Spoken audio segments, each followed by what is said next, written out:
munyika yeZimbabwe, the Zimbabwe military, the ZDF, panguva ino yodzikisirwa yosorwa yonogwa kunzi panguva ino vakopana mauto, they are just serving the interests the corrupt people, thieves pachete nokusaluta macriminals. Saka pina mashoko anyatsokuonekwa kunzi aiwa mashoko ambotaurwa nakuda kwaChatagwirei akati kana une mari you can buy the military. Aiwa ndo zvakunyatsokuoneka after mapictures anobuda aiwa ane vemauto vachira zvati vari kuseka vese. Asi if you don't subscribe or like on the bell icon.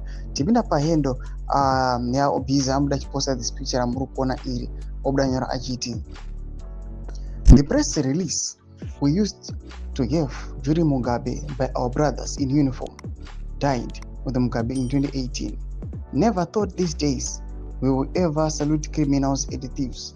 The country constitution is being brutalized and they are smiling. They are so hungry and will accept anything, including stolen goods. Need new officers.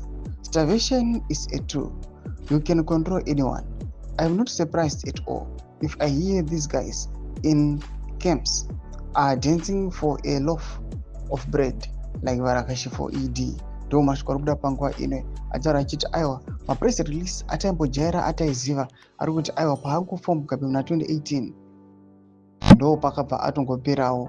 These guys vemauto haasiri mauto atinosiziva chaiwo atoziva kubva makare vari panguva ino pavapo avo vari kusapota corruption, vari kuonekwa kunzi nekuda kwestarvation yaiswa nezvigananda mumacitizens zvoita kuti these guys vakaona pane mari ndopava kumanyira, not to defend the will of the people, not to defend the constitution, vari vakuita zvokuti vazadze matumbu avo.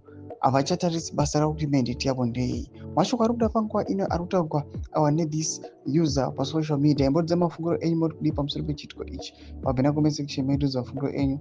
So subscribe or like, hit on the bell icon.